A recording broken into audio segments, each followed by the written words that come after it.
Hello everyone, I thought I'd make a video about the Agent of Destruction archetype. It's probably my favourite deck to be playing at the moment in the game. And I play a lot of games with this deck, so I thought I would make this video to talk about some of the insights I've gained through all those games that I've played with it.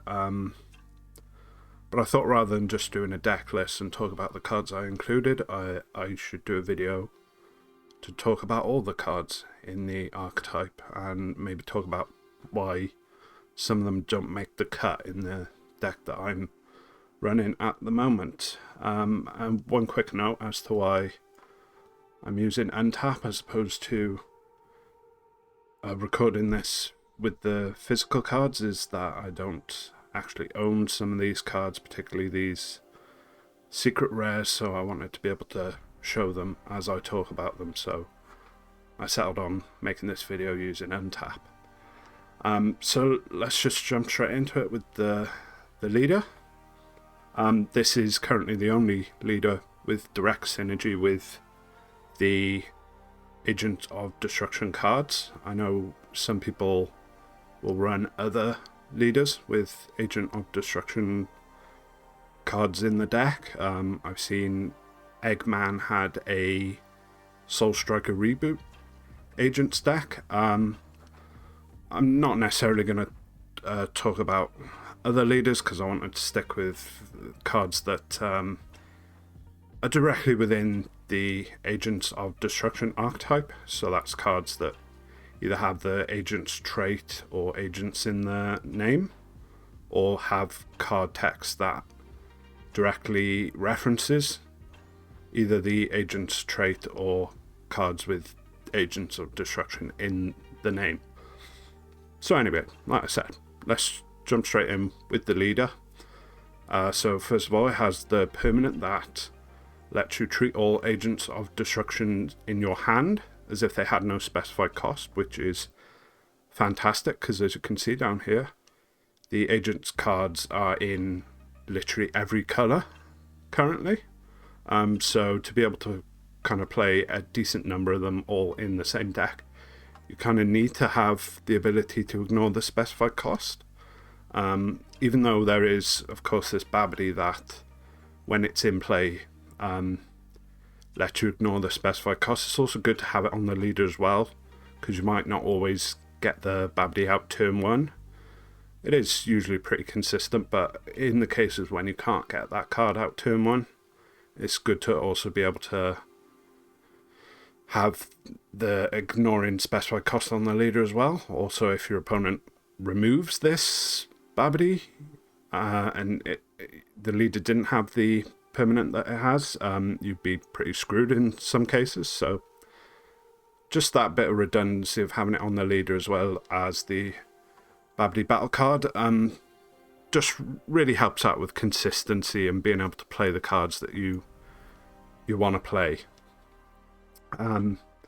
So moving on to the auto, when this card attacks, you can add a card from your life to your hand, which is fantastic. It's self-awakening, and with the list that I currently run, I don't feel the need to run any additional self-awakening cards, because not only does the leader have self-awakening, but the extra card here also does, and we'll talk about that when we get to that card. But and then the good thing about it also is you can add up to one card from your life to your hand, so it is technically optional because you can simply choose 0 cards to add from your hand to your from your life to your hand rather. So that's great for when you're swinging in on 4 life. It means you don't have to go down to 3. You can just say I'll add 0, and then you still get the second half of the auto, which is to look at the top 5 cards of your deck, and you can add up to 1 among them with Agent of Destruction in its card name. And that is, like I say, is not dependent on whether or not you take the life. You can do that even if you don't. And that is a fantastic effect to have, because rather than other leaders where when they attack on the front side they just draw a card, this being able to look at the top 5 gives you options. You know, assuming you're running a decent number of Agent of Destruction cards, you're bound to find at least 2, 3, maybe even 4 cards that you can choose between, which is, like I say, fantastic. In terms of possible targets for this effect, there are currently 16 cards in the game that have Agent of Destruction in its name, not including this leader. That's 2 Unisons, 1 extra card, and 13 battle cards.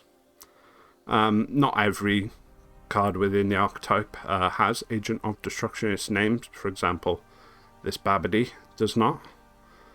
But you do still have plenty of options when you swing and look at the top 5 with this leader.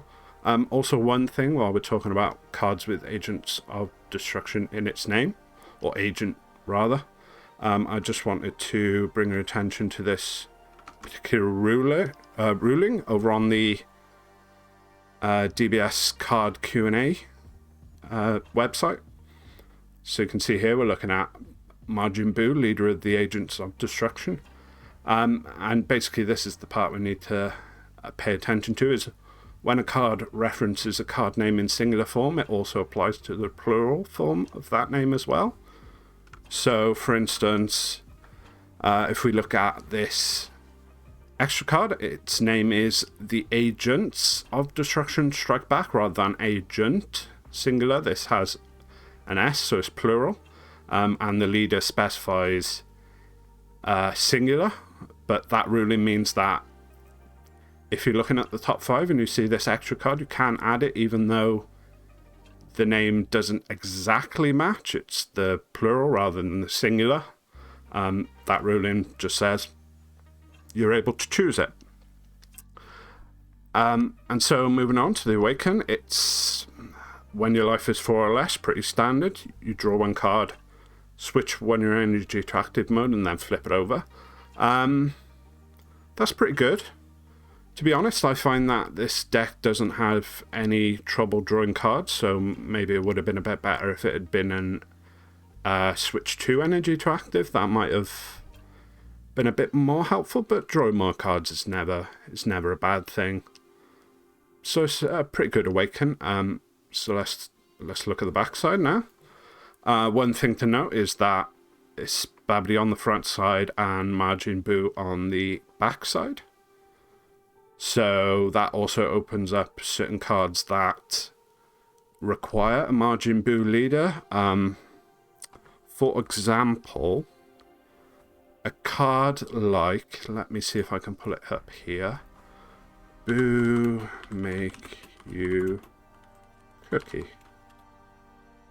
Yep, let's add this into play. So this card, if your leader is Majin Buu, you can drop a card, and then you basically would be able to choose one of your opponent's battle cards, 3 or less, and you could put it under your leader. There is also another card with a very similar effect, Absorption.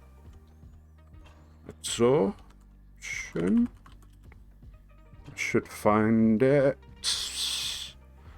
The most... There it is, right at the bottom. So this is another card that lets you place one of your opponent's battle cards under one of your Majin Buus, and because your leader on the backside is a Majin Buu, that means you could theoretically run either of these cards. Obviously the issue would be that while your leader is still on his front side, you wouldn't be able to use either of these effects. I mean, that wouldn't be so much of a big deal with this card. By the time you're playing 3 cost cards, you should probably be awakened.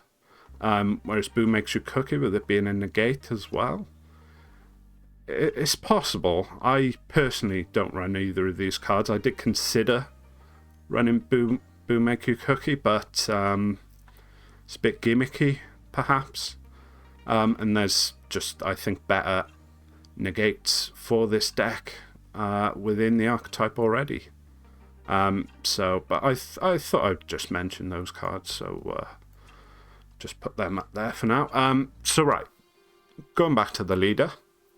It still has the permanent of getting rid of the specified cost of cards with Agent of Destruction, which is, like I said before, is great. And then he has 2 active mains, and this is where the real strength of the card comes from. Oh, before actually we talk about the active mains, one thing to point out is that this leader does not draw cards in any way on the backside, not even the pretty typical auto when this card attacks, draw 1 card that a lot of leaders have. This doesn't even have that. And one point I wanted to make in regards to when you awaken, you want to try to save your awakening for your own turn. The best way to do it is, if you can, spend an energy. So let's say, for instance, we had an energy and we spend it, and then we attack with our leader. Then we get our leader's auto.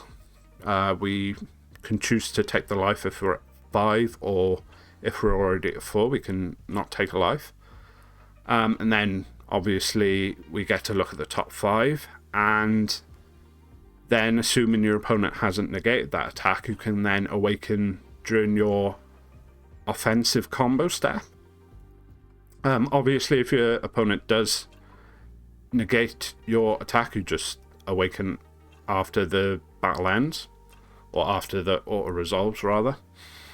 But that's just the better way of getting that extra draw of a card while your leader's still on the front side, while also taking advantage of the 5k boost.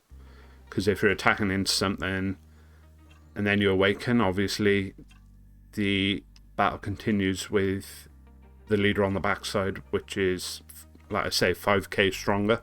So that's just something you want to keep in mind if you are going to be playing this leader.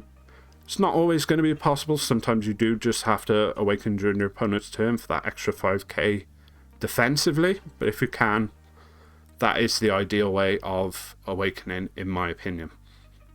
So like I said, let's get back to the backside of the leader and talk about the 2 active main skills that it has. So we'll talk about the first one first, obviously. It lets you choose one card with the Agent of Destruction trait, special trait, from your hand with an energy cost of 2 or less, and then you play it. The important thing to note is that this does not specify original cost. So if a card has its energy cost reduced, for instance, by having this Babidi out in play, this reduces cards with the Agent of Destruction special trait by 1. So for instance, this 3 cost Vegeta would then become a 2 cost while you have this Babidi in play, and then you would be able to play it off this leader skill. If you we can go back over, and this is basically the second card Q&A for the Majin Buu leader. Basically says the same thing. Can you play cards with Agent of Destruction with an original cost of 3 if you have the Babidi in play? So their energy cost would come down to 2, and you'd be able to play it off this leader skill. This is fantastic. Just being able to get a 2 cost or a 3 cost for free every turn is amazing. Free plays in this game are pretty strong. Some might say too strong in some cases. And there are actually a lot of targets for this first active main, especially when you consider this Babidi's ability to reduce the cost of Agents of Destruction. So currently, within the Agent of Destruction archetype, there's actually only 4 cards with the Agent's special trait that cannot be played with a single Babidi in play. Well, I say a single Babidi, you can only have one of these Babidis in play. That is this Janemba, this Broly, and this Boujack, and this Janemba. These with the Babidi in play, this would still be 3, this would be 7, and these 2 would both still be 3, so you would not be able to play them off your leader skill. But other than that, all these other agents with the Agent of Destruction special trait would be able to be played off the leader skill, so you have plenty of choice. One thing to note is that it says to play a card with the Agent of Destruction trait. That means you cannot use this extra card, because even though it does have the Agent of Destruction trait, you do not play extra cards, you activate them. So I have seen some people ask about that before on, for instance, the Dragon Ball Super subreddit, Dragon Ball Super card game subreddit, and some people have been confused by that. You can't use this extra card because extra cards are activated. Even field cards technically are activated rather than played. So that's just one thing you need to keep in mind.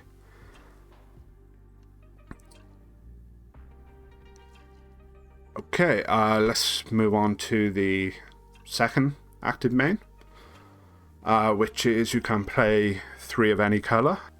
Choose one Unison with Agent of Destruction in its card name, and play it with 3 markers on it. So there's 2 currently. 2 targets, this Janemba Unison and this Vegeta Unison. And this is fantastic because, especially with this Vegeta Unison, it has 4 specified green, and because it doesn't have because Unisons in general don't have specified traits or even character names, these do not have, you're not able to ignore the specified cost of these cards with the leader's permanent because they don't have that trait. But this second active main kind of allows you to get around it.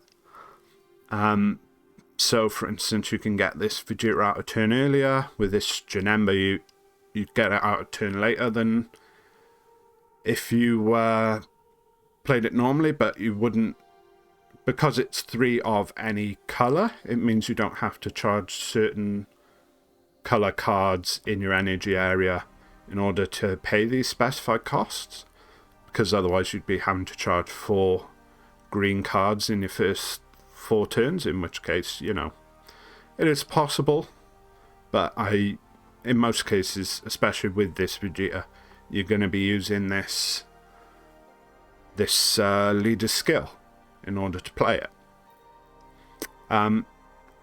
Both these active mains are once per turn. That's pretty sensible, to be honest, especially that top one. If you could just play your entire hand, in most cases, of agents, that would be pretty busted, but yeah, you're limited once per turn, which, like I say, is pretty reasonable. And I guess, the one last point I wanted to make about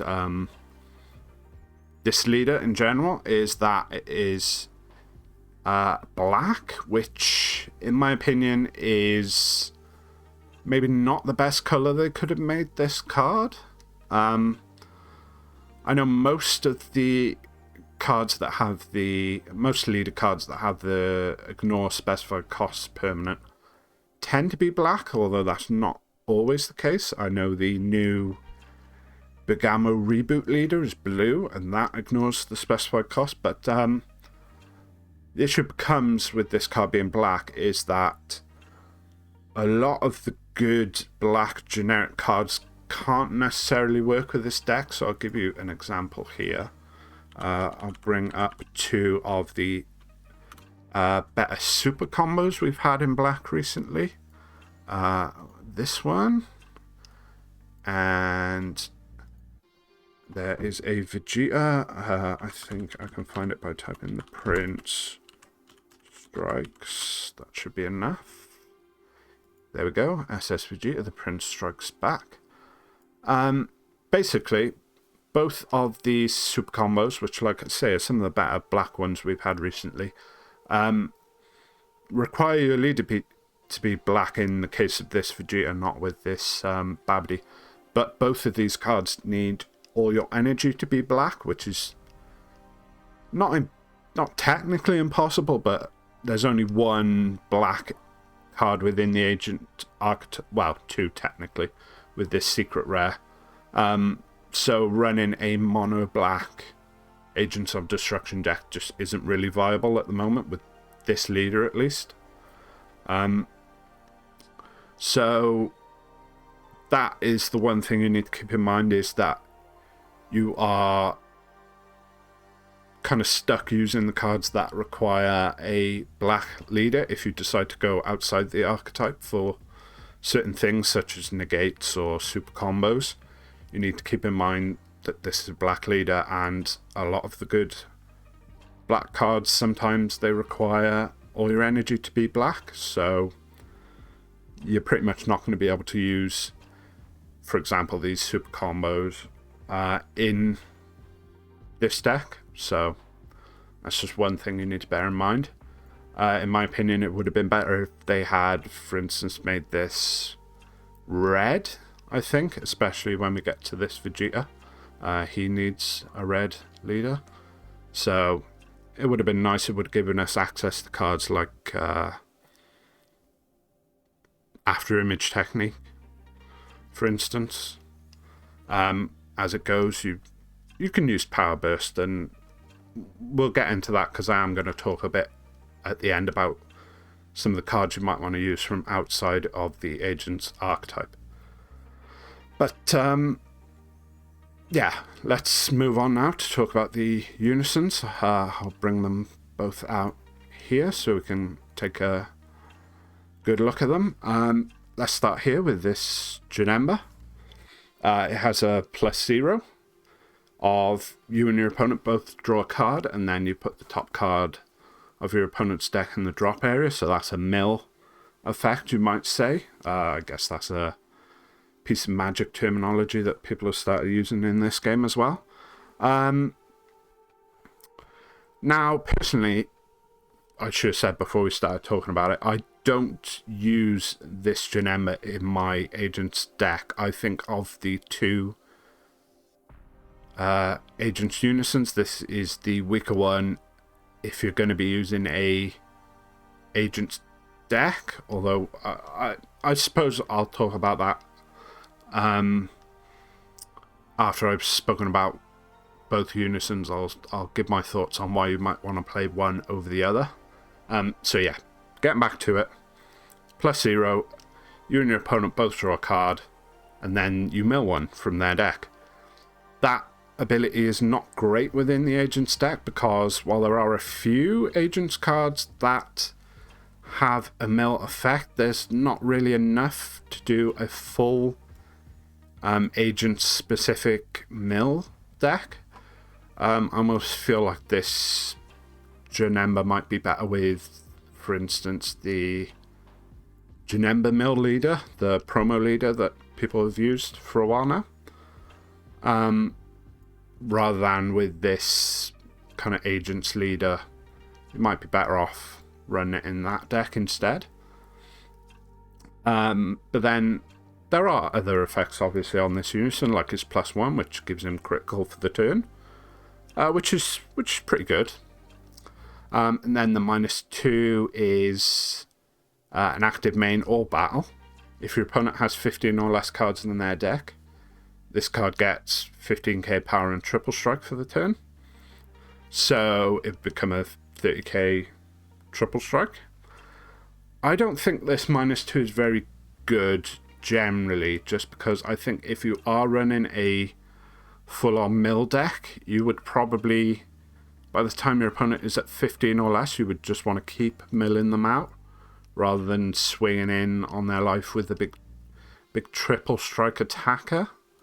I feel like you would much rather just use the +0. But yeah, so let's talk a bit now about the Vegeta. This personally is, I think, one of the best cards within the Agent's Archetype. He's 20k power. He has double strike and critical. Has an auto of when he's played, you can choose to discard a card from your hand. And then you choose all your opponent's cards, ignoring barrier, and you KO them. That effect is absolutely amazing because in most cases, you're just going to completely wipe your opponent's board. Unless they have a card with like indestructible or a permanent that says can't be KO'd. You're pretty much going to get rid of anything because not only does it ignore barrier, but it's not also capped off by a certain energy cost or less, like a lot of cards can be. For instance, this Broly down here is energy cards with energy cost 5 or less. This Vegeta does not have that restriction. Also, it's optional. You can just choose not to discard a card. There've been plenty of times that I have played this guy out and just not dropped the card because either my opponent has nothing on board or nothing that I feel is worth losing a card to get rid of. So then he also has his active main, +1, to give him 5k power for the turn, which is pretty good. Usually when you're playing it off the leader, it's going to have 3 markers on it, so the only thing you really can do is do the +1. You're not going to have enough to do the -5. So most cases when you play this card, it's going to be attacking into your opponent as a 25k double strike critical card, which is fantastic, especially with it being a board wipe as well. You're then swinging in with a critical attack, so you're not necessarily giving them cards in their hand that they can then rebuild their board with next turn. So I think that is fantastic. But then you do also have his -5, which you can usually get out after 1, maybe 2 turns, depending on if you have more copies to place underneath or if your opponent attacks into it or anything like that. So it has -5.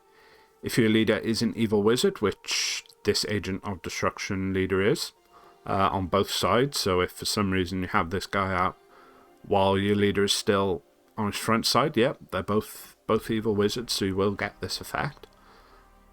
Or all your energy is mono green. That isn't really going to come into play with this deck. I mean, you can, with the fact that you're ignoring specified cost, you could theoretically just charge green cards, and there are plenty of green cards in the Agents of Destruction archetype, but you're not going to need to worry about that because your leader is an evil wizard. That really is just in... It means you could maybe play this Vegeta in a mono green deck that isn't an Agents of Destruction deck itself. And then the actual effect of the -5 is you choose 3 cards in your opponent's hand and discard them, and you're the one who gets to choose them. You choose them basically randomly. They don't have to reveal them to you. This is also a really good skill. Obviously, if you want to use it without actually losing the Vegeta Unison, you need to be on 6 markers. Although in a lot of cases, I have actually swung into my opponent with this, done the -5, and then just used the leader's skill to play another one from my hand. In that case, you're getting... And then you can attack with the new one that you played, and you're getting like 2 double strike critical swings and removing 3 cards from your opponent's hand, which is incredibly strong as an effect. That is why I really prefer this card over the Janemba. Is first of all, it's 5k more, so on the defense your opponent's going to have a harder time attacking into this. It has critical built in, whereas the Janemba has to do his +1 to get the critical. Obviously this Janemba with his -2 can get triple strike, but this guy has double strike built in. In a lot of cases, double strike's going to be enough. You don't necessarily need triple strike, and also this is dependent on the number of cards in your opponent's deck, whereas this is just innately on the card. It has double strike. So let's move on to talk a little bit about why you might want to play one of these Unisons over the other. In my opinion, the main reason to play the Janemba over the Vegeta is because of one of the cards it gives you access to, namely this Super Saiyan Trunks God Sealing technique, whereas the Vegeta gives you access to, where is he now? This Frieza. One quick note to make is Final Hope Slash and Dormant Potential Unleashed. You actually cannot run either of these with this Agent's leader, because this leader is black and this needs a blue leader, this needs a green leader. Obviously that would be a point for why they could have made this leader something other than black. If they made it green and you had access to Dormant Potential Unleashed, this deck would be so much better, because Dormant Potential Unleashed is amazing. So yeah, so you can't use them, but I thought I would just mention it. So yeah, so if you have this Janemba out and you have at least 2 markers on it, you can activate the counterplay on this Trunks without paying its cost, whereas the Vegeta gives you the same thing for this Frieza. Generally the consensus is, and I would probably agree with this, is that Trunks is stronger than Frieza as a counterplay, mainly because it returns the card to your opponent's hand before it hits play, so they don't get any on-play autos, whereas the Frieza comes into play and then you choose something with its auto. So they would get any upon play autos from the card that they're playing. But in my opinion, the difference between the Trunks and the Frieza in terms of power level of the cards is actually less than the difference between Janemba and Vegeta. So I think you would be playing a worse Unison for access to a better counterplay, as opposed to running a better Unison for access to what is still a good counterplay, but just maybe isn't quite as good as the Trunks. So personally, I play this Vegeta at 4 copies. I don't run any Janembas, and I run this Frieza at 4. Obviously, the issue with running a non-agent card at 4 in this deck is that for things like the leader's ability, the active main on the extra card, or even the Turles, which all let you get cards with Agent of Destruction in the name, this is something that potentially you could find when you're looking at the top 5 or the top 2 in the case of the extra card. And you obviously can't add this to your hand, so you kind of reduce the consistency of the deck by running either of these, actually.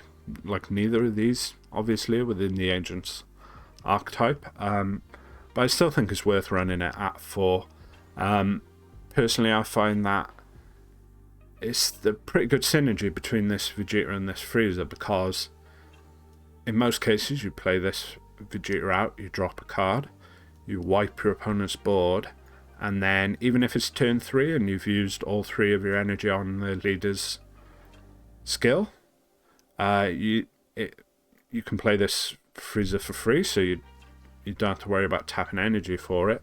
This Vegeta is usually going to have at least 4 markers on it, maybe 5 if you've placed an extra copy underneath. So you're well above the threshold of being able to play this for free.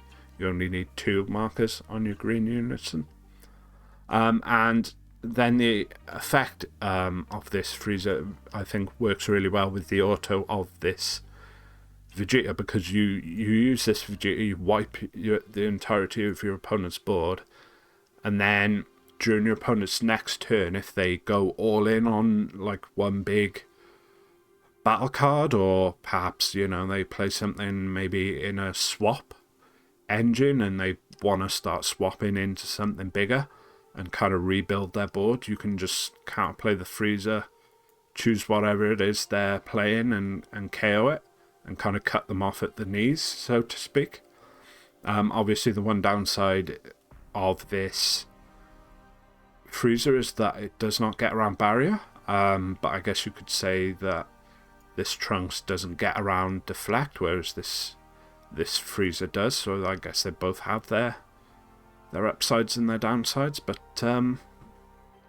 yeah, I know, like I said, some people have been, when the first deck first came out, were running some Janembas and some Vegetas. I think the issue then is that if you play the Janemba and let's say you have 4 of the Trunks and none of the freezers, once you have the Vegeta out, this kind of becomes a dead card in your hand. You're not going to play it for 5, and then you don't have the Janemba in play to be able to play it for free. So that is the one thing I think you need to keep in mind if you are going to try and run both of these in a single deck. Personally, I'd just stick to just playing the Vegeta and the freezer kind of combo.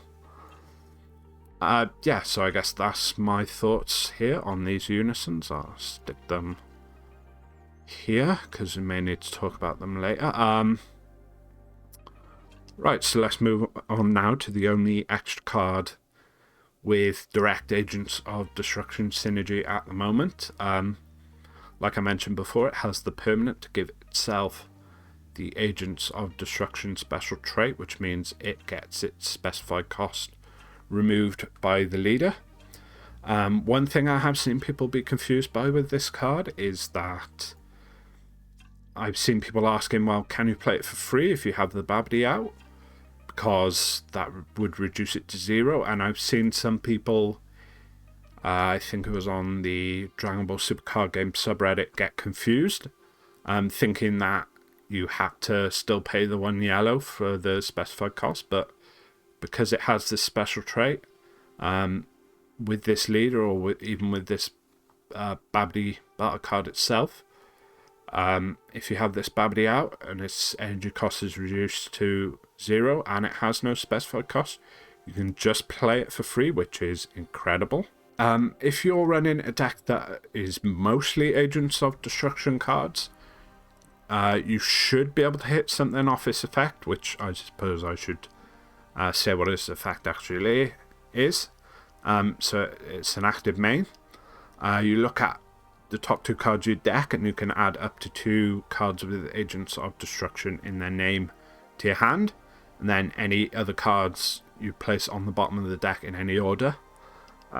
So assuming you're running mostly Agents of Destruction cards, or cards with Agents of Destruction in their name, you're in most cases going to find at least 1, if not 2 cards, and being able to add 2 cards from your hand with this, especially if you play it for free with this, having this Babidi out, that is just incredible card advantage.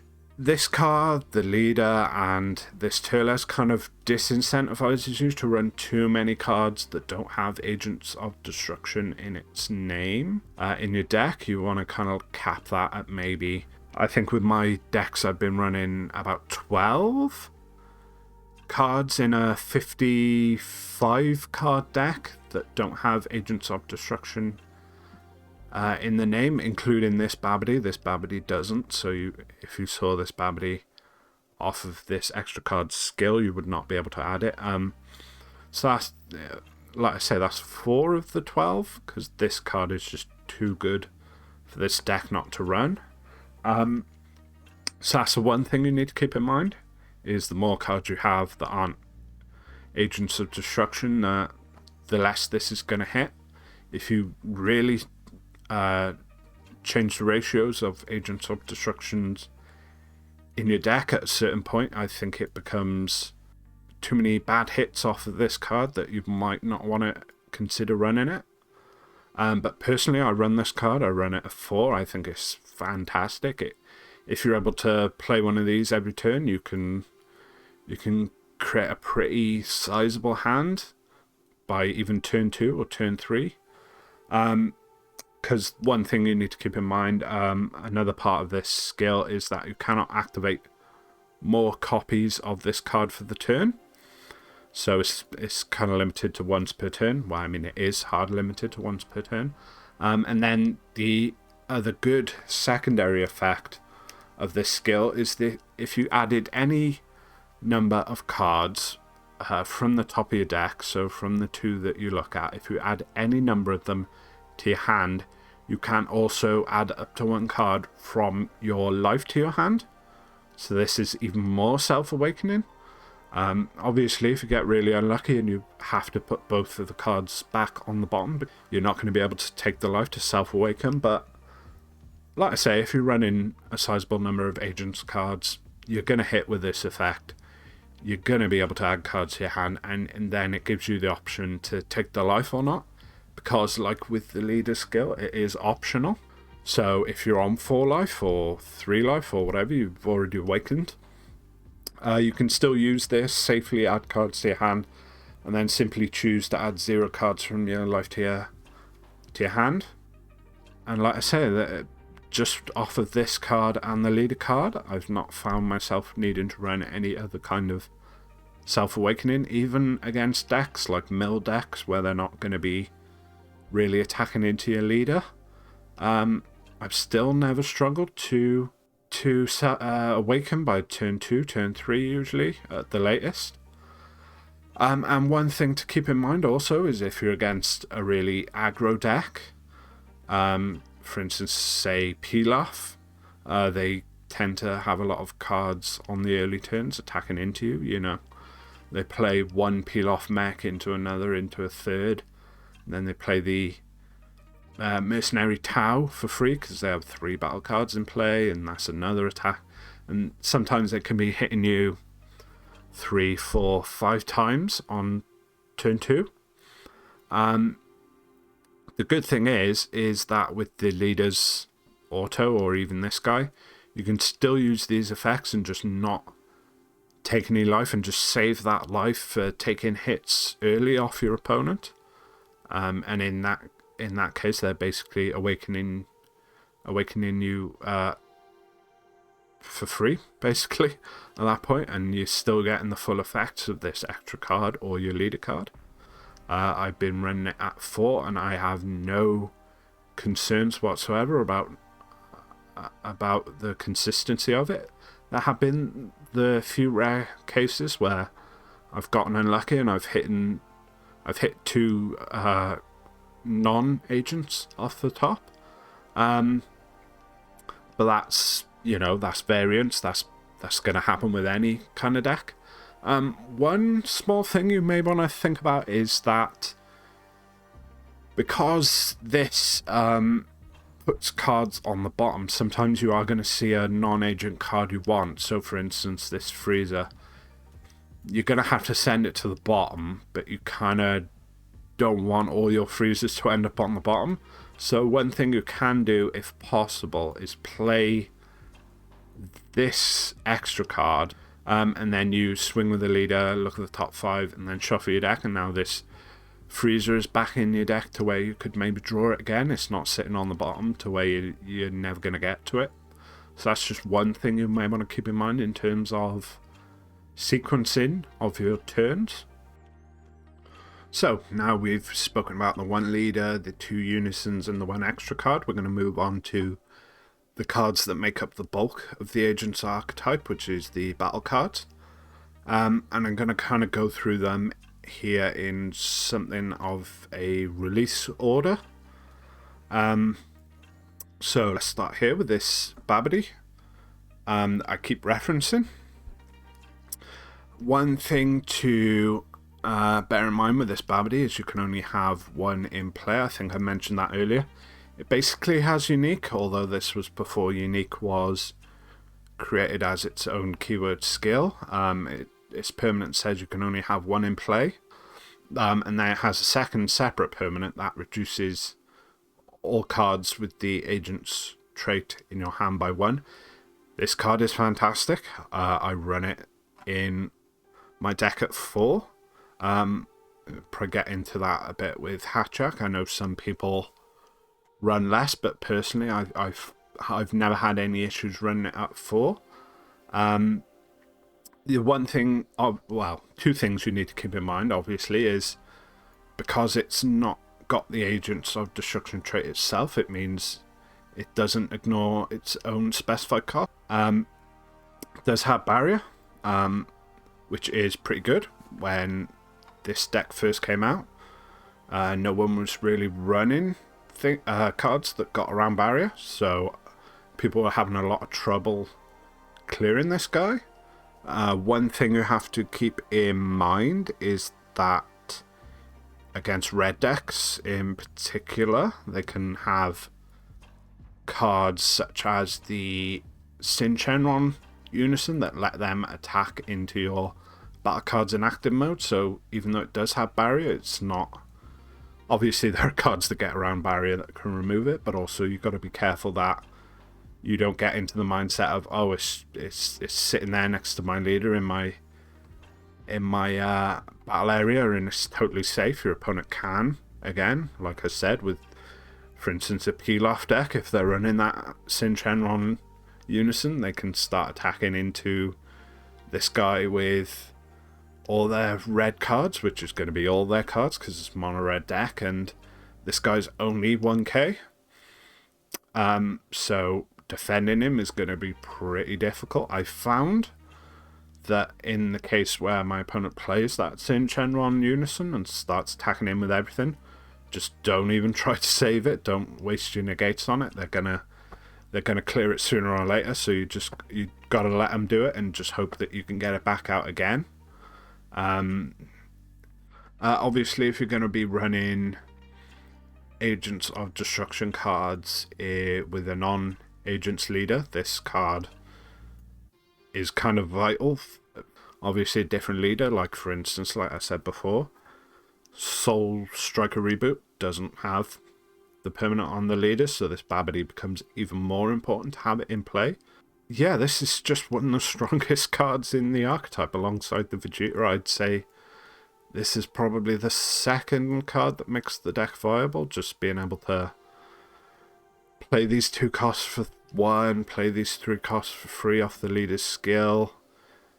It's just incredible. One thing to bear in mind also that I have seen some people ask about and struggle with, this energy reduction only counts for the energy cost in the top left of the card. So for instance, another card like for instance this Android 13, it doesn't reduce the cost of its active main skill, which is just 2 of any color. It doesn't reduce that to 1. Also, it doesn't work on this Boujack's Arrival skill.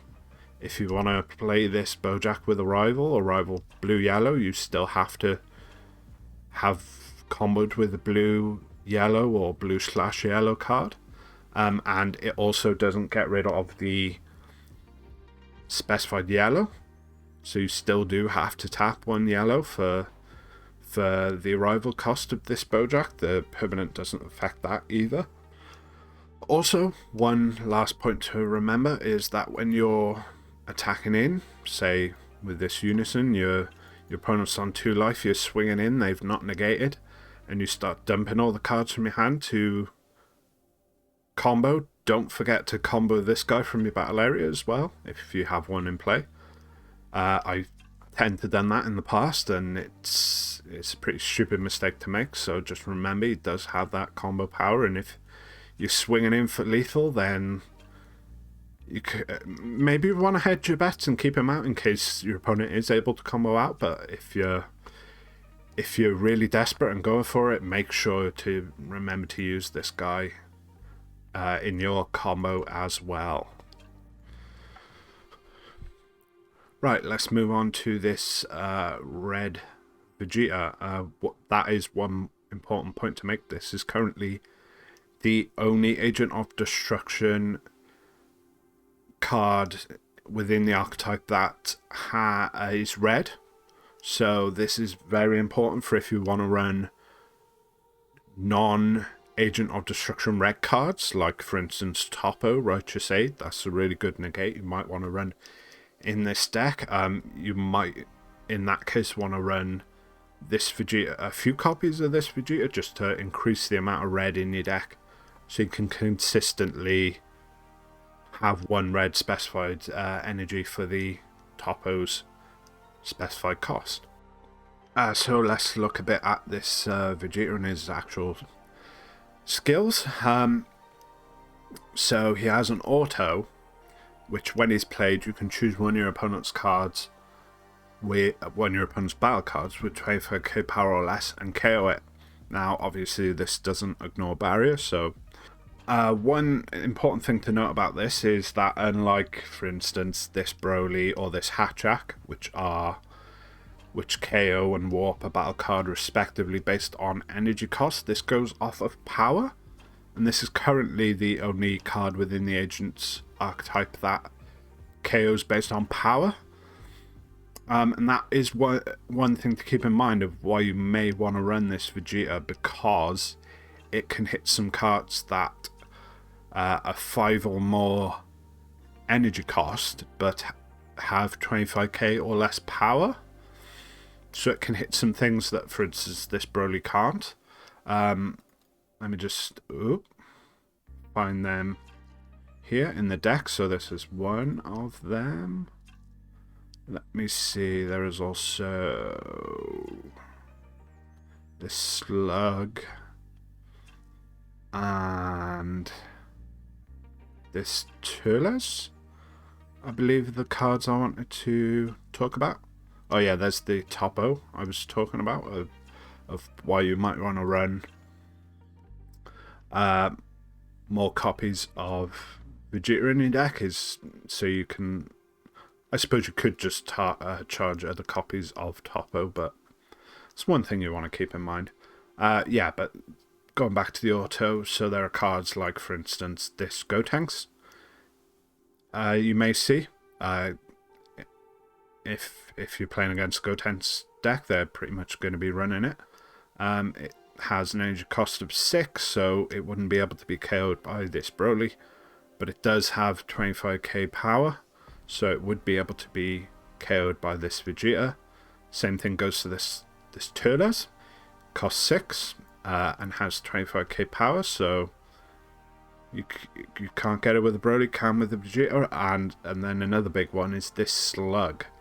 Has an energy cost of 9, which is well out of range of this Broly. But it still only has 25k power. So this Vegeta can KO it, so that is another reason why you may want to run this Vegeta in your deck. Personally, I run one copy of it for this exact reason of this auto. I don't tend to play a lot of red non-agent cards, so for instance, I don't run Topo. If I did, I would definitely run more of this Vegeta, but I do like having access to this auto. Obviously, with this guy being a cost of 3, if you have this Babidi out, you can play it for free off your leader's first active main, which is fantastic. And then we move on to his second skill, which is an active main, once per turn, 1 blue, and then 1 of any color. If your leader is red, which, like I said earlier, this Agent's leader is black, so you cannot use this skill if you're going to be using this leader, but if you're running Agent cards in a red leader, potentially in the future, you could activate this skill, which gives him double strike and dual attack for the turn, which is a good effect for this skill for 2 energy to then have a double strike, dual attack, 20k swinger. That is a good effect. Okay, so let's talk next about this Janemba here. So he's 20k for 4. He also has critical, which 20k critical for potentially 3 if you have a Babidi out. That's a pretty good rate. And then he has his auto, which says when this card is played from your hand or your warp at the end of the turn, if it's your turn, choose one of your energy and switch it to active mode. I believe this skill is worded this way because there are cards within the Janemba archetype rather than the Agents archetype that can play this from your warp during your opponent's turn, I believe. I'm not so familiar with all the cards in the Janemba kind of deck, the crit Nemba deck, as I believe people call it.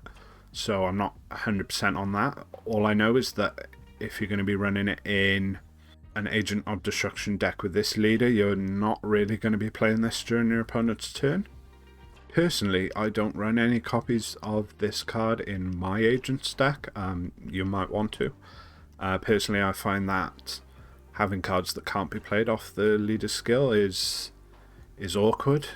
Generally speaking, I don't want to be paying 3 energy for a single card. There's just better things to spend 3 energy on in this deck. For instance, getting out this Vegeta Unison instead. But yeah, this Janemba also has an active main skill. You can send this card to its owner's warp.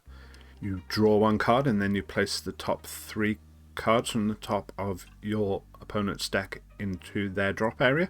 So like I say, this is another mill card, like I mentioned earlier with the Janemba Unison. So you can see there are a few cards within the Agent's archetype that can mill, but personally I've not gone down that road with the Agent's deck. I think you would still be better off just playing this and maybe the Janemba Unison in an actual full Janemba mill deck. In an Agents of Destruction deck, you don't really want to be sending your own cards to the warp, so if you were going to be running this card, I think you would not even use this second effect. I mean, you do get to draw a card off it, but that's not really something this deck struggles to do. I think you would much rather have the 20k critical body on the board than have an extra card in hand. And another reason I don't run it is if you're not going to be using this active main, I mean, his auto of being able to untap an energy is okay, but if I want a 20k body with critical for 3, well, I could just play this Android 13 instead, and if I have the Babidi out, this then becomes 2, so it becomes even better. And I also think his active main is more relevant than this Janemba's active main. So let's move on to talk about this Lord Slug. So it costs of 3, 20k body, has an auto. When this card is played, your opponent chooses 1 card from their hand and places it in their drop area. This is a pretty good effect to go along with a 20k body, especially one that potentially can come in free off your leader's skill. I do run a few copies of this in my Agent's deck for that very reason. Whereas I said with the Janemba that there are some mill cards within the Agent's archetype, but I don't think there's enough to make a full mill deck. There are actually a few effects within the Agents of Destruction archetype that deal with hand destruction, ripping cards out of your opponent's hand. So for instance, you have this Slug, you have this Vegeta's -5 that we spoke about earlier that gets rid of 3. And there'll be other cards that we're going to come to later that also get rid of cards from your opponent's hand. So I think we're kind of on the cusp of having enough agents with hand destruction skills that you could potentially make a full, proper hand destruction agents deck. I don't think we're quite there, but we're only a few cards off, I think. And then this guy also has an active main once per turn for 1 green. And again, even in this deck where you ignore specified, you have to pay that 1 green. You choose up to 1 Slug's army card from your hand with an original energy cost 3 or less, other than copies of itself, so you can't pay 1 green to get another copy of this guy out. Currently, within the Agent's Archetype, there's only 1 target for this effect, which is this Slug here that we're going to get onto later, which is the Soup combo within the Agent's Archetype. But this doesn't necessarily mean that you can't run non-Agents of Destruction Slug army cards that you could get for 1 green off of this effect. So, for instance, I've put them here.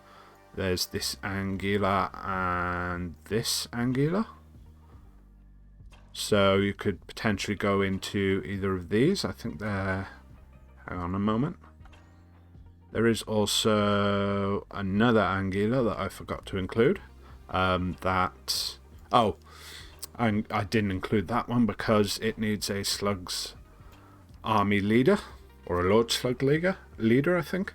But you could, for instance, run either of these in your deck. Obviously, the issue becomes then your leader's skill, leader's auto becomes less consistent. This guy becomes less consistent. This Turles becomes less consistent. But you could possibly, if you want to, experiment with running non-Agents of Destruction cards from the Slug's Army archetype in this deck. These, I think, would both be good choices just because they're both critical. So getting, 15k critical swings out of either of these guys for 1 green would be good. And also, in the case of this Anguilla, it has Bond 2, so as long as you have this Slug out and you get this guy out, you can then activate this guy's active main and choose one of your opponent's battle cards and negate his skills until the start of your next turn. Or in the case of this Anguilla, again, has Bond 2. If your opponent has 4 or more cards in rest mode, when this card attacks, your opponent chooses 2 of their cards in rest mode. The chosen cards can't switch to active until the start of your next turn. So really, I think either of these would be pretty good cards to potentially get off of this Slug's effect. It would be pretty easy to, if you have this Babidi out, play this guy for free, and then you can play this for 1 green and then get either of these from your hand. And then you'd have this 20k body out, this 15k body out, or this 15k body out that have crit and these Bond 2 effects, and that could be pretty good. Personally, I don't run either of these, but the option is there for if you want to. Yeah, so let's just throw these guys up here. Put this Slug over here, and let's move on to this Android 13 that I briefly mentioned earlier. So it costs 3 and is 20k and has crit, so the same as a Janemba but for 1 less.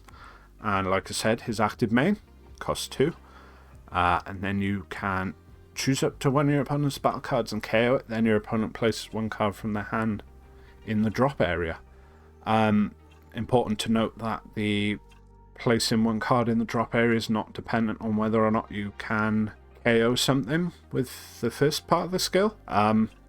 There was one particular case, game I was having, where I paid the 2 and activated this guy's active main, even though my opponent had nothing on board for me to KO, just because they had so few cards in hand and I just wanted to get rid of the cards from their hand. That's what I was saying before about there being the potential for a bit of a hand destruction sub-theme, I guess you could say, almost within the Agent's Archetype, that I'd like to see them expand on in the future.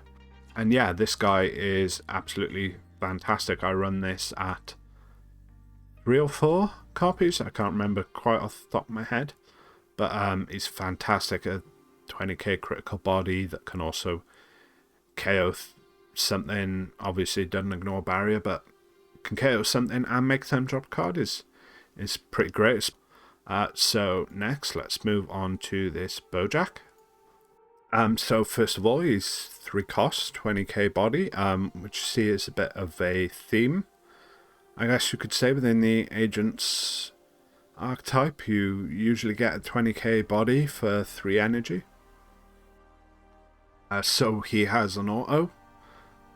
When this card is played, choose up to one of your opponent's battle cards, ignoring barriers, switch it to rest mode. So currently within the Agent's archetype, there's only this skill here and this Vegeta's auto on this Vegeta Unison.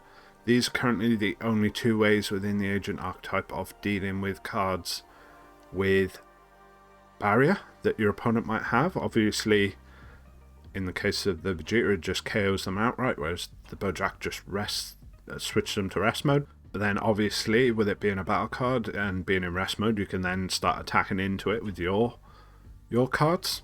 In a mirror match, playing agents against agents, you can use this Bojack's auto to switch their Babidi to rest mode, and then you can attack into it with this Boujack, and then you're swinging in 20k to their 1k, and that's pretty good, like I say, for the mirror match. And then he has a active main. You pay 2 of any colour. If this card is in rest mode, choose your opponent's leader card, switch it to rest mode, and it can't be switched to active mode until the end of your opponent's next turn. So, obviously this card has to be in rest mode before you activate the skill. I believe if you try to activate this skill while this card is in active mode, it will literally do nothing. And then it locks down your opponent's leader for the turn.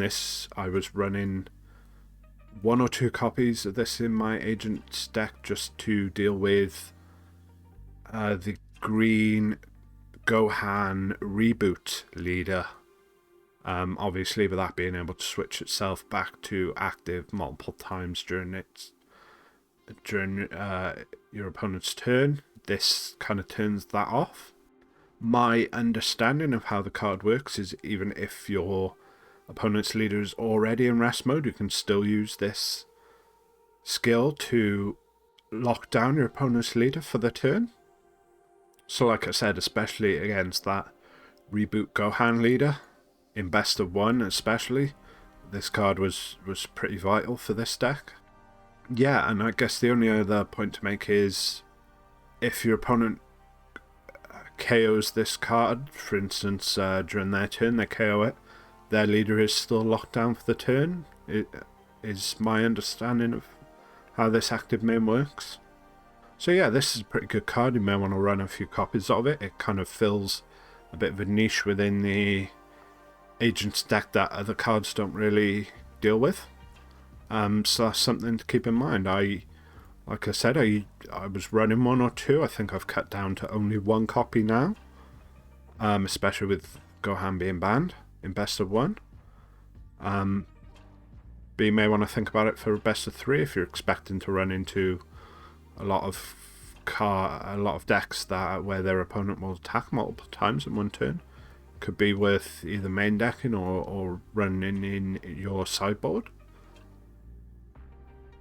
So yeah, let's move on to the first of the secret rares within the Agent's archetype, this Broly, Ultimate Agent of Destruction. So this guy has an energy cost of 8. He has Ultimate, which means you can't run any other secret rares if you're running this guy, or any other cards with Ultimate rather, but only secret rares have Ultimate at the moment. He's 40k body, double strike, dual attack. That's pretty good. Let's have a look at his autos. So his first auto is when a green battle card with an energy cost of 7 or more is removed from your battle area by skill or KO'd. You can choose all other cards in your hand, place them in your drop area, and then play this card from your hand. Currently, within the Agent's archetype, there are no green battle cards energy cost 7 or more. So you would have to be running something from outside of the Agent's archetype if you wanted to be playing this guy off of his first auto. It's kind of a shame that this freezer here is only 5, not 7, otherwise that would be a pretty good target. And then he has a second auto. When this card attacks, if your life is at 1, choose all cards in your opponent's hand and place them in a drop area. Really, my understanding is when this guy first came out in set 6, is that he was run with the new at that time green Broly BR chain. It's not really something you're going to want to be running within a heavily Agents of Destruction deck. It's just too difficult to get out for anything less than paying either 7 or 8, depending on if you have the Babidi. And honestly, with the way this game is going, hard casting this guy for 7, even with his 40k attack and his 2 keyword skills there, it's just not worth it. So let's put him to one side and talk about what might be seen as a more relevant secret rare for the Agent's archetype. So this is Arcane Absorption Majin Buu. Has an energy cost of 8, power of 40k, and triple strike and ultimate. One thing to point out, that unlike the other secret rare, this Broly, this guy does not have Agent of Destruction in his name, so you cannot get it off the leader, the extra card, or the Turles here. So let's look at his skills. So first of all, he has an active main skill. It requires you to pay 6 of any colour, and then choose one Evil Wizard Babidi card in your drop area or warp. You play the Babidi, and then you play this Majin Buu on top of the Babidi. And then he has an auto of, when you play this card, if there is an Evil Wizard Babidi under it, you can choose 5 cards with the Agents of Destruction special trait from your drop area or warp and play them. So that's a incredibly strong effect. And obviously, if you're running a full-on Agents of Destruction deck, you're probably going to be running this 1-cost Babidi. You're pretty much definitely going to be running this 1-cost Babidi. So you definitely have the target to go underneath this with his active main. The one thing I have found with this card is that because you had to pay 6 for it, you really can't activate it any sooner than turn 6. There's not really a good way to ramp within a heavily Agents deck. So I found most of my games tend to end before turn 6, before I could possibly have played this guy out from my hand. But in a game that does happen to go long, this auto skill of getting 5 agents from your drop area is absolutely amazing. It can really turn things round in your favor in a game. You can go from losing a game to basically winning it just off the back of this one card. And obviously the fact that he's then a 40k body with triple strike as well himself is amazing. Even if you can't get the full 5 agents back from your drop or your warp, I would still play him. He's a pretty good card on his own, as long as you can get 1 or 2 agents from your drop or warp, then you pretty much want to go for it. And then also, for instance, if you get back, say, any number of these slugs, your opponent is then dropping cards as well. If you're getting back the Boujack, you're switching things to rest mode. You're getting back this Vegeta, you're KOing things. This Broly, you're KOing things. If you get this Hatchhyack, you're warping stuff. This is really an incredible card for the archetype. So really, between this and the Broly secret rare, if you had to run one of these two only, you didn't want to go for a secret rare outside of the Agents of Destruction archetype, I would say this is definitely the better card for a agents heavy deck. So let's move on now to this Janemba here. So this is Janemba, Lighthearted Destroyer. Obviously, as you can tell from the name, no Agents of Destruction in name, so it's not searchable off the leader, the extra card, or the Turles. So that's one thing it has going against it. Also, in its special trait, it doesn't have Agents of Destruction, so you're going to have to pay that one blue specified. And it's not going to get reduced by the Babidi, so you have to pay 2 for it. But the reason I would consider this part of the Agents of Destruction archetype is because of this active main here. So it's active main, 1 blue. Choose 1 Agents of Destruction with an energy cost of 4 that is both blue and yellow from your deck, play it in rest mode. Shuffle your deck, then place this card on the bottom of its owner's deck. This card I would not even really consider running in a heavy Agents of Destruction deck. There's only really 2 targets, these next 2 agents we're going to talk about. And in an agent's deck you're basically paying 2 and then an extra blue again just to get one of these guys from your deck in rest mode. Especially with this Boujack. He's a blocker, so you don't really want to be playing him in rest mode. So yeah, I wouldn't even really think about this card if you're thinking of running the Agents of Destruction archetype, but I thought I would just mention it because I think it does technically count as being part of the archetype. So let's move on now to this Boujack here. So this is the first of only 2 multicolour agents we currently have in the game. And as you can see, they're both blue-yellow. This guy is an energy cost of 4, 1 blue, 2 yellow. 20k body. He has blocker. Like I mentioned earlier, has a rival blue-yellow, so if you combo with a blue and a yellow, which is possible within the agent's deck, there's not too many blue or yellow cards, really. You're only looking at this Babidi, this Turles, this Garlic Jr., and this Boujack for your blue-yellow cards you could possibly be comboing with. There are also, obviously, you could combo with more copies of this guy or the other blue-yellow agent, the Janemba. But obviously then in that case you're paying 1 to even combo the card, and then you're playing another yellow to rival him out. And then, like most multicolour cards, he has energy exhaust, so if you do end up charging him, he has to go in rest mode. That obviously is less than ideal.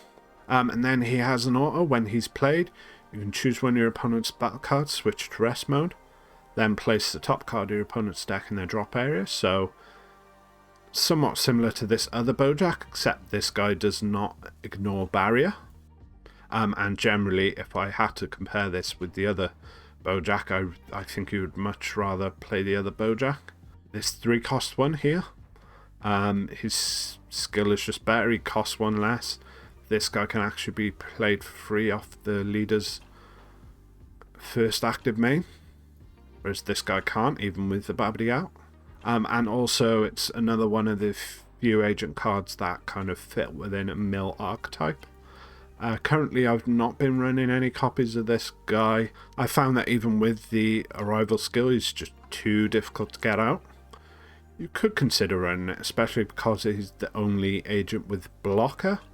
Although I think you would rather just run negates rather than run a guy with blocker. So let's move on now to this Janemba. Energy cost of 4, 2 blue, 1 yellow, 20k power body. Has barrier, and then he has Aegis blue-yellow, which Aegis is a skill that I think I would agree with the common consensus that it's not particularly good. I know one guy at my locals who is actually a fan of the Aegis skill, but personally I don't think it's worth it. So what the Aegis skill does is that once per turn, if it's your opponent's turn, you can activate this during the defensive combo step. So similar to an active battle. And what you can do in the case of this Janemba is you place either a blue and a yellow card from your hand in your drop area, or one card that is both blue and yellow. And then you can choose 2 of your energy and switch them to active mode, which is, it's not the worst skill in the world. Personally, I've just found that untapping energy during your opponent's turn in an agent-heavy deck doesn't really have much of a benefit. There are counterplays within the agent's archetype, such as, I'm just noticing now, I didn't include him, Agent Android 13. There he is. Let me just bring a copy of him into play. I'll just leave him there until we get him. But, yeah, as I was saying, there's not a real need during your opponent's turn to be untapping energy within an agent-heavy deck. There is this Android 13, but even then, it's easier just to leave 1 energy open, or potentially 2 energy if you don't have the Babidi, just to leave the energy open rather than pitching cards from your hand to untap energy.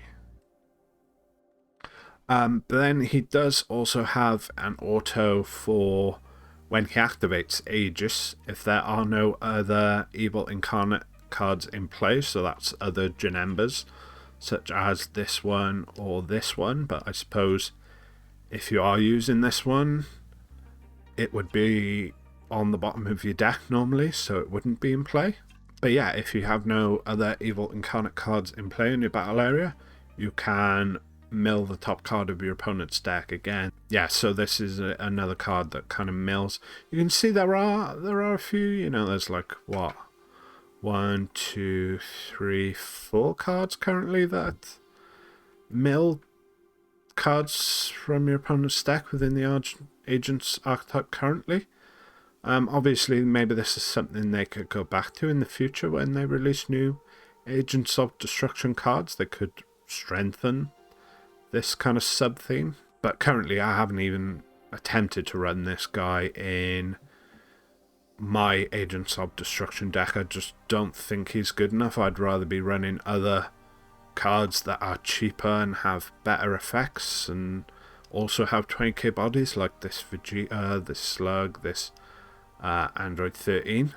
I wouldn't want to cut any of these, or even this Boujack, for this Janemba, so it's just, in my opinion, not good enough to make the cut.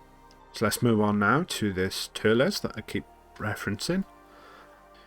He's 2 cost, 15k body, has barrier and unique, and then he has an auto that is very similar to the auto of the leader on the front side, except minus the ability to take a life. So when this card attacks, look at 5 cards from the top of your deck, add up to 1 card with Agent of Destruction in its card name among them to your hand, then shuffle your deck again. Like I said before, with the extra card, you might want to use this before shuffling with your leader. You could also use this to shuffle back anything you have to put on the bottom, so that's one thing to bear in mind, sequencing between these 2 cards. Yeah, this card, having basically another activation of your leader's auto once per turn is amazing. Obviously, you can only do it 1 additional time per turn because he has unique. You can only have 1 copy of this guy out at a time. Obviously, that sucks for the agent's deck, but it's totally understandable. I get why they wouldn't want you to have 4 of them, potentially 4 of these guys out, drawing you a card each time they're attacked. But yeah, this is a fantastic card. It lets you search out things that you need to find when you want to find them, and it is absolutely amazing. I've been running it at 4 copies. I have no reservations whatsoever about running that many copies. Also, one thing to keep in mind is this is probably the best blue agent card we've talked about so far, because I don't think much of this Janemba or any of these guys. And so, if you have to hardcast the Babidi, sometimes turn 1 you have to charge Turles, so that is another reason why I'm running 4 copies, is just so to have that extra bit of blue in the deck. So if I have to play this Babidi from my hand turn 1, I need to charge that blue, and this Turles is a great card to have in your opening hand that you can charge to give you access to that Babidi. Yeah, so now let's talk about this Broly. Let's quickly move that out of the way. So this Broly is another fantastic card within the Agent's Archetype. 3 cost, 20k body, pretty standard. He has an active main, which, to be honest, I always forget about. I'm usually so fixated on the value you can get from his auto that I forget to even use it, but his active main is 1 of any colour, and dropping him from your hand, you can add 1 card with Agent of Destruction in its card name from your drop area to your hand. So again, much like the leader had 16 possible targets, I guess this guy also has 16 targets, because it goes off of agents in its name, so you can get back this, any of these guys, and this Broly, and all of these. So that's pretty good. You can get back a specific card if you need it. For instance, you could drop this guy from your hand, pay 1, get back this Vegeta if you needed to KO, for instance, this Slug or this Turles or something. But then he also has an auto that says, when this card is played, choose up to 1 of your opponent's battle cards, energy cost 5 or less, KO it. That's the first part of the skill, and that is fantastic. There's a lot of cards that can hit. Obviously, it's doesn't ignore barrier, but hey, it's still a great effect anyway. And that's only even the first half of the auto. The second half is, then look at up to 3 cards from your top of your deck, add 1 among them to your hand, then place the remaining cards in your drop area. So there's quite a few things to talk about with the second part of this skill, because it says to look at up to 3. If you're against a mill deck and you're worried about decking yourself out, you could choose to look at 0, or you could even just choose to look at 1, add that to your hand, and then no cards are placed in your drop area, while still getting value from this guy of him either being just a straight up draw 1, or if you just want to get the KO effect. Another thing to mention is that it's just add 1 of them, not add a card with Agent of Destruction. So this is the one way in the deck you really have of searching out cards that don't have Agent of Destruction in its name. For instance, this Babidi, this Toppo if you're running it, Trunks, Freezer if you're running either of those. It could even get extra cards if you're running either of these Boo cards in your Agent's deck. Also, because it's any card, unlike with this, the leader's skill or the extra card, you don't actually have to reveal to your opponent to prove that it has Agents of Destruction in its name. So you don't have to show your opponent the card that you choose. So you can keep things a secret, even if you do get a card with Agent of Destruction in its name. For instance, say you grab this Android 13, you don't have to reveal it to your opponent, so it can be a surprise. And then the last point is that even if you do put 2 cards in the drop area, that can be pretty good if you're running any kind of Overrealm. Yeah, so next card up would then be this Android 13, Exterminating Agent of Destruction. This is currently the only card within the Agent's Archetype that is a counter play. And his counterplay skill says, if your leader has Agent of Destruction in its card name, so it's pretty much locked only to this agent leader at the moment, unless they introduce another Agent of Destruction leader with Agent of Destruction in its name.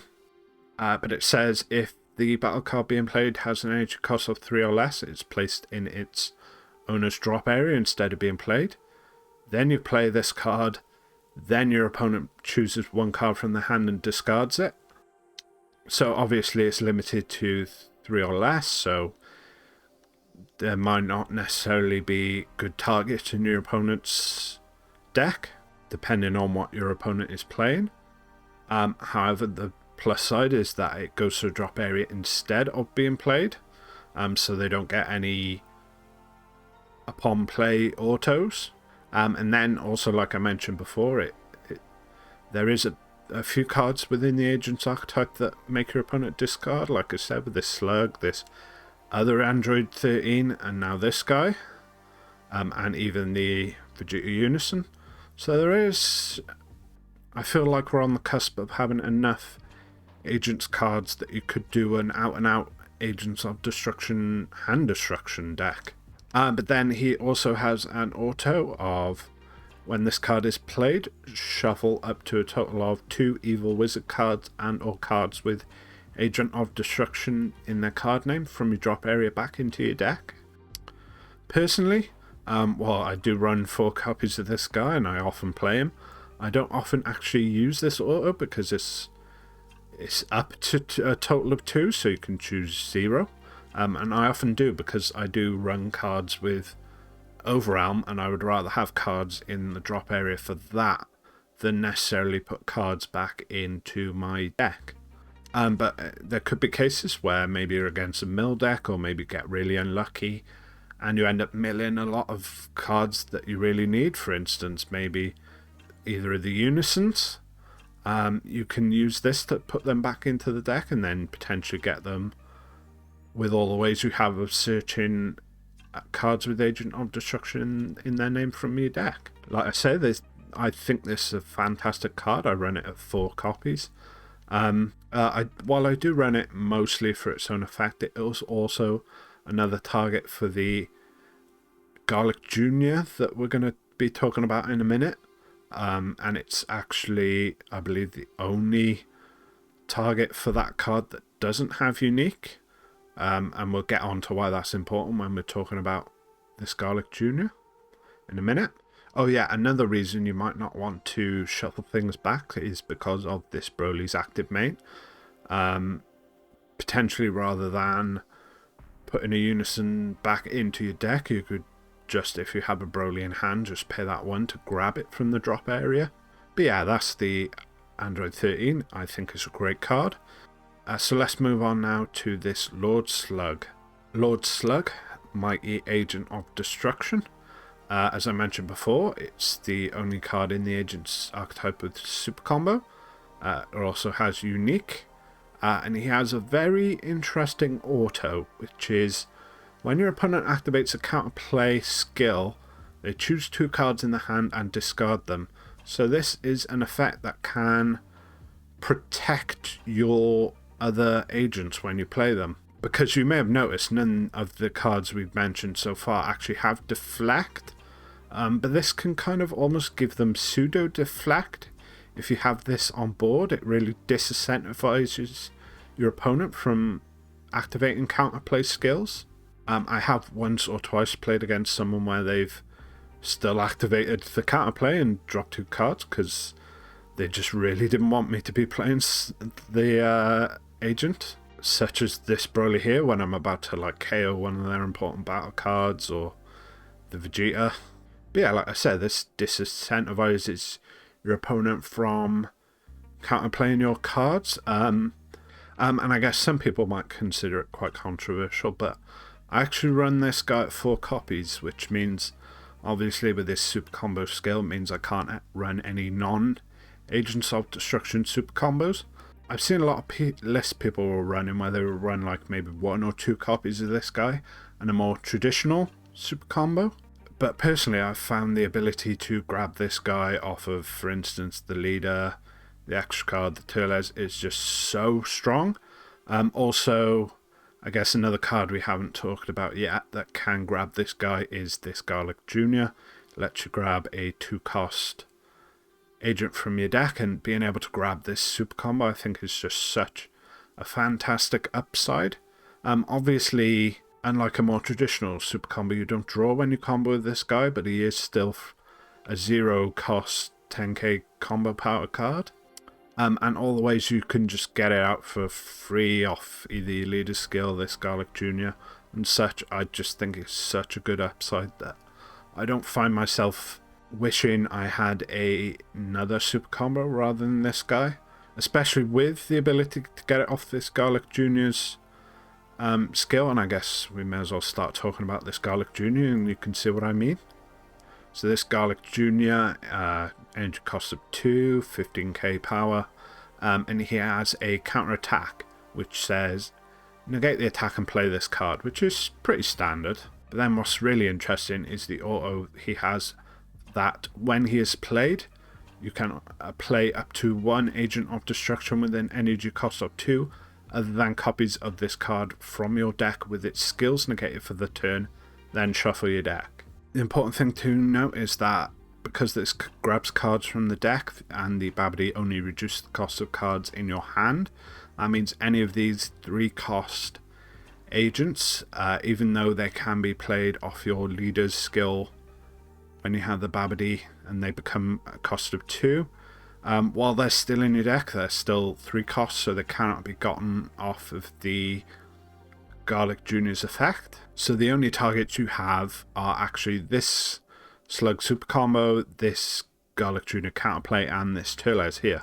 And like I was saying with the Slug, the fact that you can use this guy to grab a super combo from your deck, I think is just such a good synergy between these 2 cards.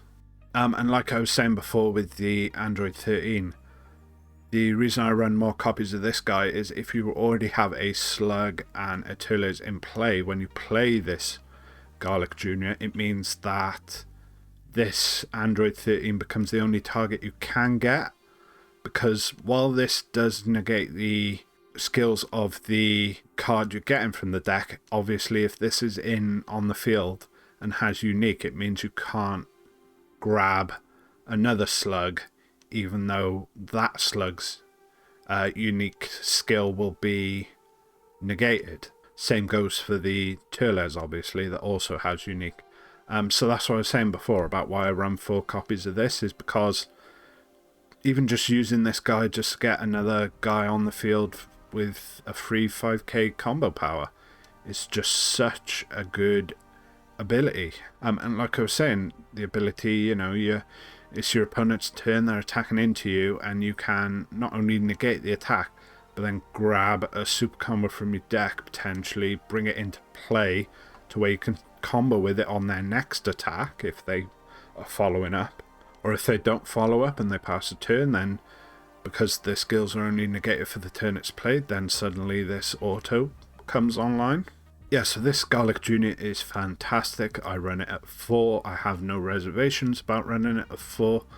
The only thing you need to be worried about is that if you are leaving 1 energy open with a Babidi on board so that you can use this Garlic Jr. negate, if your opponent removes the Babidi before you have the chance to use this Garlic Jr. to negate an attack, obviously you lose the energy cost reduction, and if you only have 1 energy open, then suddenly now you can't use this Garlic Jr., so that is the one thing you need to be worried about.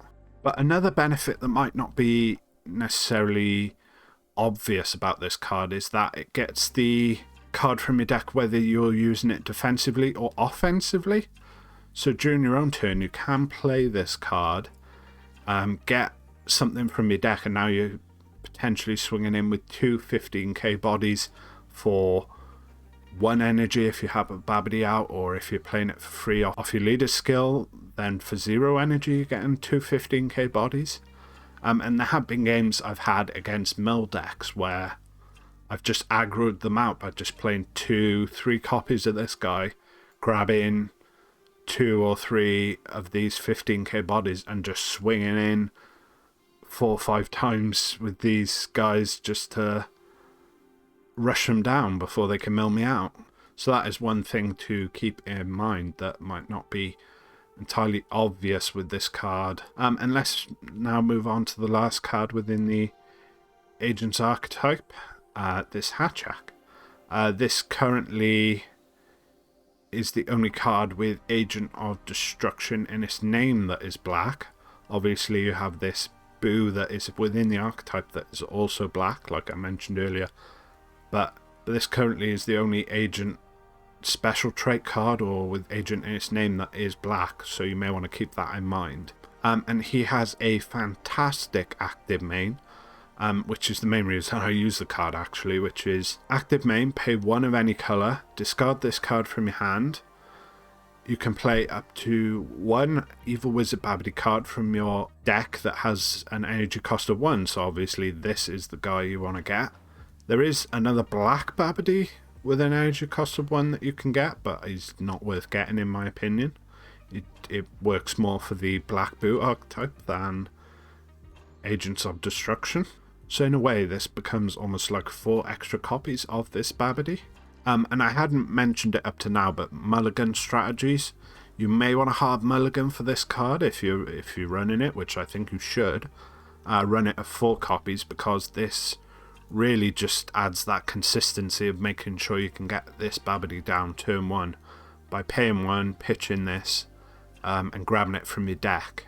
I know some people, because you have this Hatchhyack, run less copies of this Babidi, but I found in only a few cases, to be honest, but even with running 4 copies of this Babidi and 4 copies of this Hatchhyack, there have been times where I've used this Hatchhyack skill and not found a Babidi in my deck. Oh, actually I should mention this also grabs from the drop area, not just the deck, but generally that is where you're going to want to grab them from. You would only really want to grab it from a drop area if you don't have any more in your deck.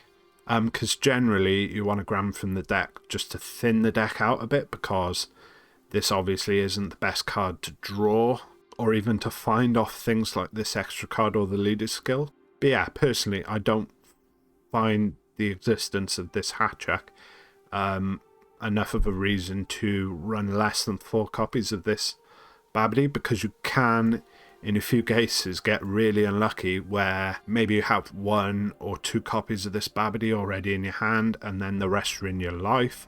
Or I think in one case I had 3 of these guys in my life and 1 in my hand when I activated this guy, and obviously that's variance that can happen with any kind of card. You can get unlucky like that. But also this guy does have an auto for when he's played.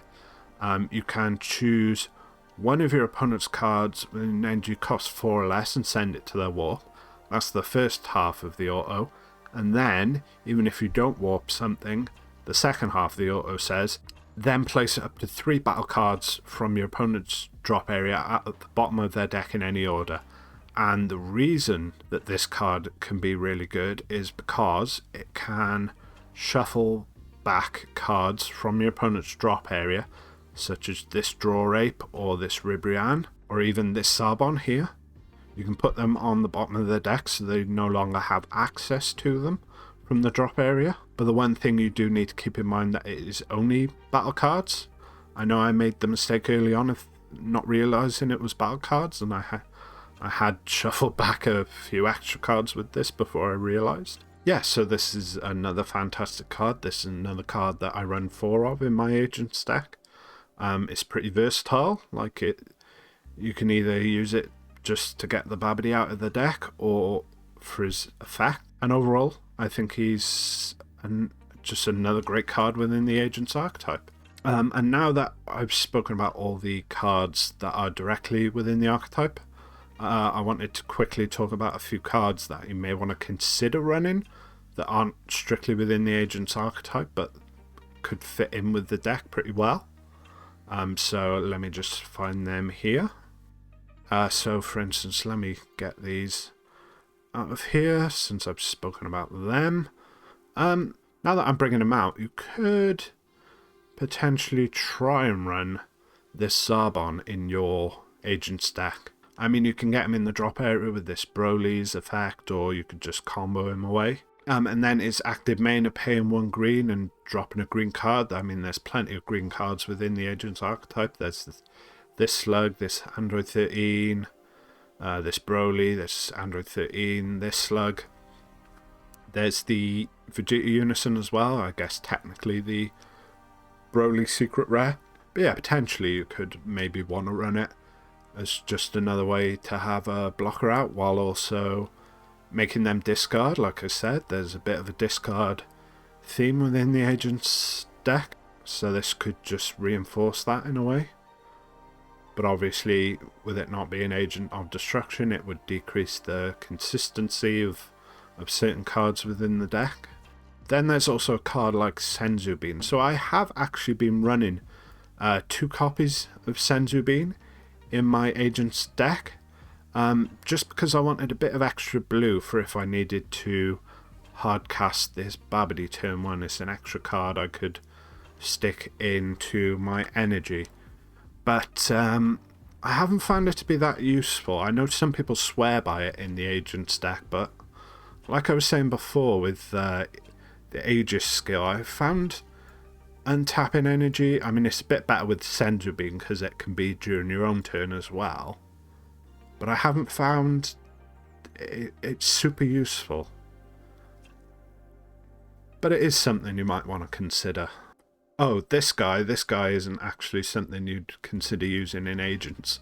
I meant to mention it earlier about when the upside of this Babidi also having the permanent is this guy can negate your leader's skills. So if you also had this Babidi out and your opponent negated the skills on your leader, you'd still have access to the ignoring specified cost permanent on this Babidi. That was something, a very minor point, but I meant to mention it earlier. Power Burst, obviously, with this being a black leader. Power Burst is the one sparking negate that you have access to. The only downside being that there's not an obvious 1-cost black battle card that you could get back from your drop or your warp. There is that one Son Goku card. I think it might be called Son Goku making an entrance. I think this is the one I'm thinking of, yeah. So you could potentially run, I've done this in a few decks, run 1 copy of this guy with a few copies of Power Burst, and if you negate an attack with this guy, and then combo him away, and then grab him back to your hand with Power Burst to kind of loop him in a sense to get more negates. That is possible, but it's not super consistent, especially if you don't find this before you find Power Burst. But yeah, Power Burst is a good card to have because it's a negate you can get for free. You're pretty likely to have Sparking 5, especially with this Broly's effect that fills the drop. And it's definitely a card you probably are going to consider running. Another negate you might want to run is Protector of the People. Like I said before, with like the Peel-Off deck, you can sometimes struggle against decks that are attacking a lot of times in the early turns, and this can potentially be a way to answer that by just negating attack with this, dropping a card, and then each time they attack your leader it gets a 5k boost.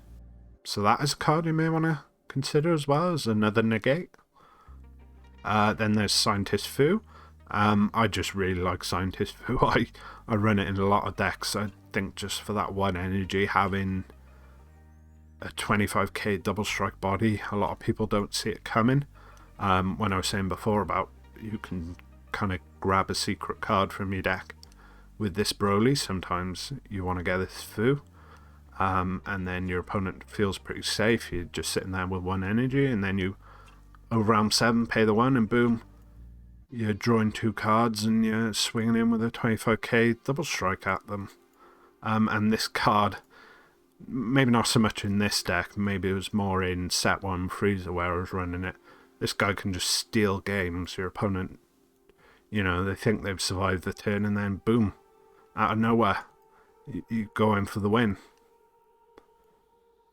There's also this Sin Shenron secret rare for if you're not going to run either of these. This is actually the secret rare well, this is only like 1 or 2 secret rares I actually own, so, but I have been running this in my agent's deck. It's not been the most useful. I mean, obviously you can just charge it if it's in your hand and you don't think you're going to use it, and obviously with the ignoring specified cost, the fact that you're charging it a yellow doesn't really matter because you can spend it on pretty much anything. But his permanent way reduces himself by 1 for every 1 cost card in your drop area. So you have this extra card that you can potentially get a few copies in there. You can have this Babidi, Power Burst if you're running that, Protector of the People if you're running that, Senzu Bean if you're running that, Goku if you're running that. So he can get himself down to 1 cost, and then he is a 35k deflect blocker that restands, but loses 5k every time you block with him. To be honest, the one time I remember getting it out, my opponent basically killed it immediately. So this is it. Like I say, it's maybe not the best secret rare. It's the one I've been running just because of it's the only one I really have that I can run. But you may want to consider it. It's maybe not the best, but really it's up to you when it comes to the secret rare what you want to run. Speaking of which, I forgot to include it, obviously. Negative. Is that going to be enough? There we go. There is this secret rare you could potentially. Ooh. There is this secret rare you could potentially run. Reduce itself by 1 for every battle card in your drop area, so it doesn't matter the cost, and you will, in most cases, have a few battle cards in your drop area. It's, you know, if you're using this Hatchhyack turn 1, this will be in your drop area. If you use this Broly's effect, it will be in your drop area. If you super combo, you know, you're bound to have cards in your drop area by the time you're considering using this guy. But this basically has a very similar skill to the Vegeta Unison's auto, so you may think it's maybe a bit redundant in that it gets rid of all your opponent's cards ignoring barrier. And the one thing you need to keep in mind with this, unlike the Vegeta, is this also gets rid of all of your own battle cards, which maybe isn't the best thing in a close game where you both got cards on board. You might just want to use this Vegeta rather than this secret rare, but it is possible. It's one you might want to run. Obviously, with it being black as well, it doesn't matter what you have charged, unlike certain secret rares, like, so for instance, this in Shenron I was just talking about, you have to have at least 1 yellow card charged, which isn't that difficult in this deck, but it is something you may want to keep in mind. And then lastly, in terms of secret rares, is Cell Xeno. So obviously this has successor, the free successor cost, as long as you have 12 green, yellow or green, yellow cards in play. You can play this guy from your hand for free by just putting them all in the drop area. So it is possible with this deck to get to 12 green and yellow cards. You got like 3 costs there, 2 costs there, 2 costs there, 2 costs there. This guy is also good for getting to 12 because not only can you get him, you get the 2 yellow there, but you're also grabbing a card from the deck, which is the 3 targets are green. This Android 13 and this Slug, these are both green, and these come into play. So off that potentially 1 energy negate, you're getting 4 to go towards your Cell Xeno. Obviously the leader skill as well of getting like a 3 cost, like this Broly if you have the Babidi out for free. And you can see how it can just very quickly add up.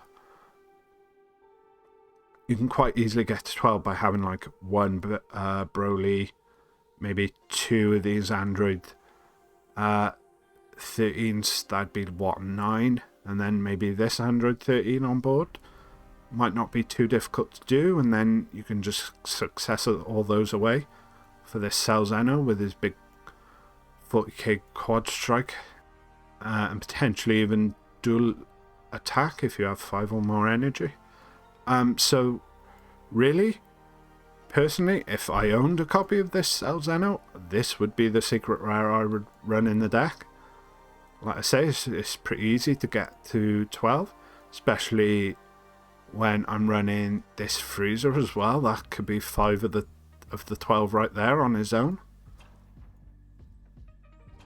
So yeah, so that's just my video there about thoughts about the Agent's archetype and some of the cards within it and some of the cards outside of it that might go in the deck. Yeah, just let me know what you think. If you've got any thoughts yourself, maybe just leave them in the comments below. And I'll see you guys again soon.